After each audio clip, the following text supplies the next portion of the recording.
आज मी विशेषतः आंबेडकरी चळवळीतील कार्यकर्ते, त्याचबरोबर बाबासाहेब आंबेडकरांचे अनुयायी आणि त्याचबरोबर परिवर्तनवादी चळवळीतील कार्यकर्ते आणि जनतेला एक नम्र आवाहन म्हणून आपणाशी थोडा संवाद साधत आहे.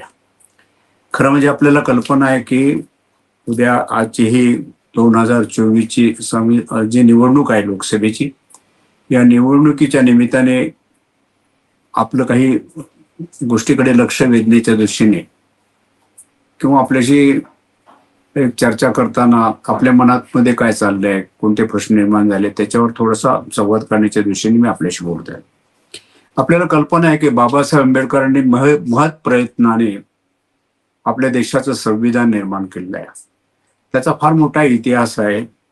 त्या इतिहासात मी जाणार नाही, परंतु एक आंबेडकरी चळवळीतला कार्यकर्ता म्हणून स्वतःला घडवताना बाबासाहेब आंबेडकरांच्या विचारांचा मागोवा घेतला पाहिजे आणि अभ्यास केला पाहिजे. भूमिकेतून मी अतिशय प्रतिकूल परिस्थितीवर मात करत मी BA, LLB आणि LLM या पदव्या घेताना मला बाबासाहेब आंबेडकरांच्या संविधानाचा अभ्यास करण्याची प्रचंड इच्छा निर्माण झाली आणि गेले 20-25 वर्ष मी बाबासाहेब आंबेडकरांनी जे संविधान निर्माण केले संविधानाचा अभ्यास करीत आहे.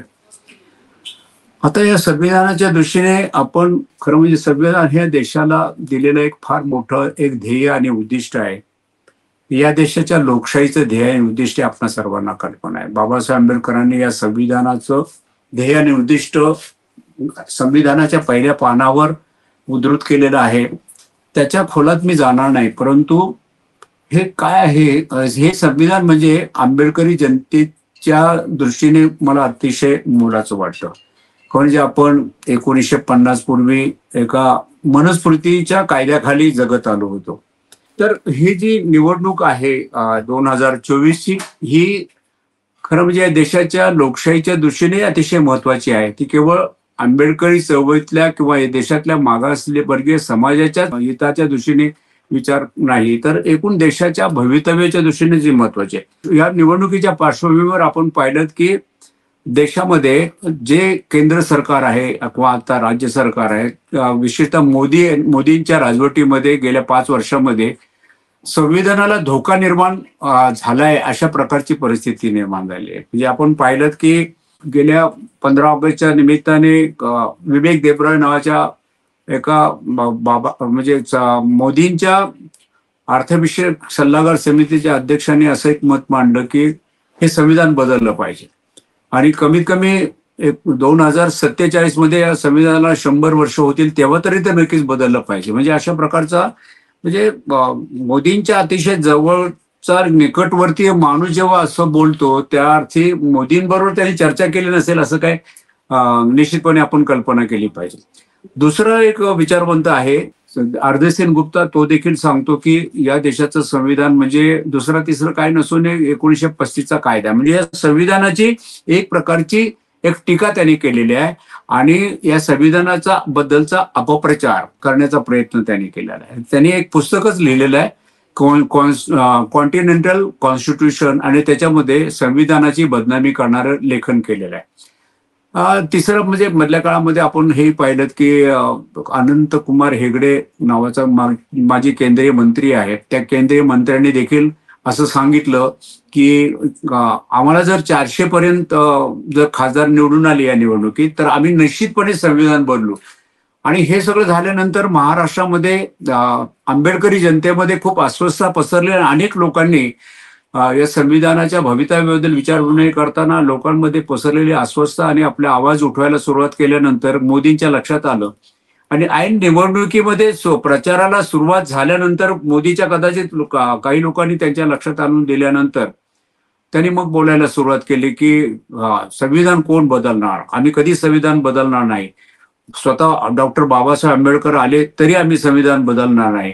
त्यानंतर फडणवीस तर त्याच्या पुढे जाऊन सांगायला लागला की संविधान आम्ही कदापि बदलणार. म्हणजे मोदीने बोलल्यानंतर मग फडणवीस बोलतो, पण त्याच्या अगोदर फडणवीस कधी बोलत नाही किंवा या तीन लोकांनी गेले वर्ष दीड वर्षापासून एक प्रकारची चर्चा चालवली असताना मोदी का नाही त्या काळामध्ये बोलले, आता निवडणुकीच्या काळातच का बोलतात? याचा अर्थ मोदी हा निवडणुकीच्या मतांवर डोळा ठेवून आंबेडकरी जनतेला नाराज करू नये म्हणून किंवा त्यातून निर्माण झालेले संपूर्ण देशभर जे वातावरण आहे त्याच्यासाठी मोदी आता बोलायला लागले की नाही नाही, संविधान आम्ही कधीच बदलणार नाही, अशा प्रकारे काल परवापर्यंत त्यांचे स्टेट. मित्र, मला तुम्हाला एकच आव्हान या निमित्ताने करायचंय की आपण आता रिस्क घ्यायची का? कारण आपल्याला माहित आहे की या निवडणूक म्हटल्यानंतर आपलं खरं म्हणजे आंबेडकरी चळवळीमध्ये अनेक लोक आहे. आता आपण एक दोन पिढ्या पुढे आलेलो आहोत.